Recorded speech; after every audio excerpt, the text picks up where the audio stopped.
Bismillah, ketemu lagi. Jujur Li, gue cukup salut sama Samsung, the one and only brand yang masih aja konsisten bikin tablet Android tiap tahun. Konsistensinya maksudnya itu bukan sekedar asal punya doang, tapi juga lengkap line up-nya dari entry level, mid range sampai ke yang flagship. Untuk tablet entry levelnya itu ada Tab A8 yang kebetulan udah dibahas sama Ayu di video sebelumnya. Udah pada nonton belum? Nah, kali ini giliran gue ngebahas yang ini, seri flagshipnya.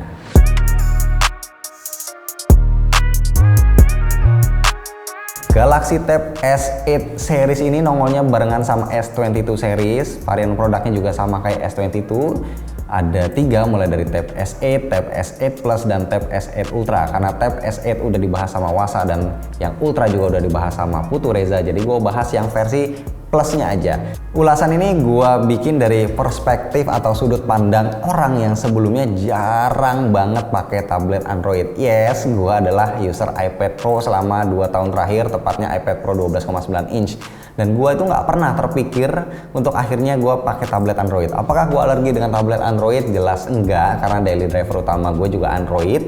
Cuma gue berpikir untuk bisa hijrah ke tablet Android tuh gue harus menemukan tablet yang sepadan, selevel, sekelas dengan iPad Pro.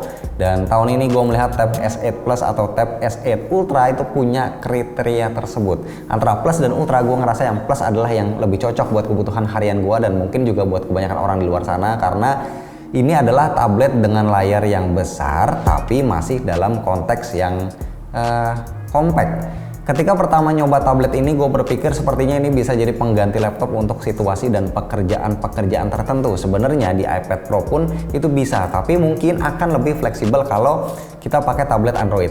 Layar Tab S8 Plus jadi sesuatu yang terasa menyenangkan. Kalau soal kualitas kita nggak perlu bahas panjang lebar, ini adalah one of the best in the market, Super AMOLED 120Hz dengan resolusi yang tinggi. Nah, yang lebih menyenangkan lagi adalah aspek rasionya yang 16:10, sebuah rasio yang efektif buat banyak kebutuhan. Buat streaming film ini gambar hampir full satu layar, nggak ngebuang banyak area atas dan bawah kayak yang terjadi di rasio 4:3 di tablet lama gua. Buat multitasking rasio 16:10 juga nyaman banget karena tinggi layarnya itu cukup lega buat ngebuka 3 aplikasi secara split screen dalam format landscape. Kalau di laptop itu kan biasanya mayoritas 16:9, jadi berasnya lebih sempit. Ini lebih lega. Nah, multitasking ini juga sekaligus jadi hal yang sangat gua rasakan keunggulannya dibanding tablet brand sebelah. Kita tahu brand sebelah itu pastinya juga bisa split screen, tapi sayangnya nggak se-fleksibel si Tab S8 Plus ini. Pertama, kita bisa buka sampai 3 apps sekaligus. Kalau masih kurang, ternyata masih bisa ditambah 1 apps lagi dengan pop-up window. Kayaknya di tablet lain itu belum bisa begini. Kalau gua salah, monggo koreksi aja. Tapi seandainya nih masih kurang juga, ada satu fitur killer yang disediain Samsung, yaitu Samsung DeX. Fitur ini benar-benar jadi game changer karena bisa nyulap experience tablet ini jadi mirip banget laptop Windows. Buka apps bisa dalam format tab yang kecil-kecil. Mau buka 5 tab pun masih enak, apalagi kalau pakai Tab S8 Ultra itu pasti lebih greget lagi ya. Tampilan home screen, taskbar, sampai icon untuk notifikasi dan info baterai dibuat bener-bener mirip OS Windows. Sekali lagi, fitur ini bener-bener jadi game changer yang sepertinya bakal sulit diikutin sama brand lain, dan inilah alasan kenapa akhirnya gua berani bilang kalau Galaxy Tab S8 series adalah opsi terbaik buat yang nyari tablet untuk gantiin fungsi laptop sehari-hari. Even untuk ngedit video pun soon katanya nih bakal ada LumaFusion yang sebelumnya eksklusif di iPadOS. Cuma belum tahu tepatnya kapan ini bakal nongol di Play Store. Nah, dari tadi kan gua ngomong melulu soal experience multitasking yang optimal. FYI, untuk dapetin experience tersebut ada syaratnya, kita harus beli lagi aksesori official yang namanya book cover keyboard. Ada yang cuma keyboard aja kayak gini, atau include trackpad kayak yang gue pakai sekarang nih. Emang nggak murah harganya, tapi seenggaknya masih lebih murah sih dibanding merek sebelah.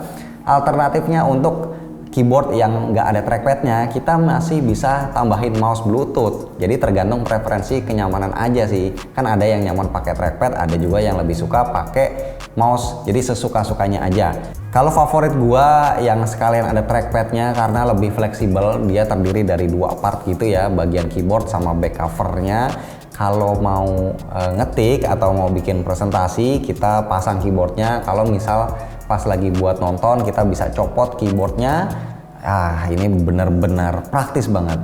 Buat naruh S Pen-nya pun disediain slotnya di bagian belakang dekat kamera, jadi nggak perlu was-was S Pen bakal keselip atau ketinggalan. Untuk experience S Pen-nya sendiri kali ini latensinya lebih rendah lagi dari sebelumnya, 2,8 milisecond, yang artinya ini makin presisi, makin responsif. Di aksesori keyboard ini juga ada rentetan shortcut yang bikin mirip kayak lagi pakai Windows ya. Dalam hal ini bisa dibilang Samsung berhasil menghadirkan tablet kelas atas dengan potensi tinggi untuk menggantikan fungsi esensial dari sebuah laptop. Dan semua itu tentu tidak bisa dilakukan tanpa dukungan hardware yang kompeten. Disinilah peran Snapdragon 8 Gen 1 chipset yang kita sama-sama udah tahu gimana kecepatannya, dibantu RAM 8GB biar multitasking makin enak, dan storage 256GB yang bisa ditambah lagi sama micro SD.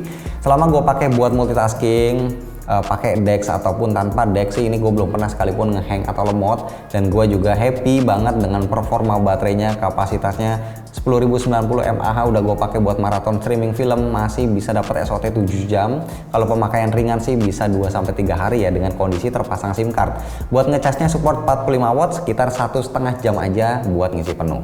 Nonton film di tablet ini juga berasa nikmat banget, udah gambarnya bagus, suaranya juga rich banget. Secara ada 4 speaker Dolby Atmos besutan AKG. Gua nggak pernah set volume di atas 70% karena saking kencangnya. Terakhir kita bahas sedikit soal kamera. Ada wide dan ultra wide di belakang, sama satu lensa ultra wide di depan yang angle-nya itu luas, bakal kepake buat meeting atau sekolah online. Kualitasnya oke banget. Buat ukuran tablet, jelas ini lebih jernih dari kebanyakan webcam di laptop, dan hebatnya kameranya ini bisa merekam 4K 30 fps. Makanya dengan segala kemampuannya ini rasanya nggak berlebihan kalau kita nyebut Tab S8 series, khususnya yang versi Plus dan Ultra, adalah rajanya tablet saat ini. Nggak cuma kenceng, tapi memang beneran bisa gantiin fungsi esensial sebuah laptop. Cuma saat ini Samsung masih jual mahal nih. Coba kalau nanti harganya bisa ditekan lagi, bukan nggak mungkin user brand sebelah itu berbondong-bondong bakal pindah kubu ke Tab S8 series ini. Kita lihat aja.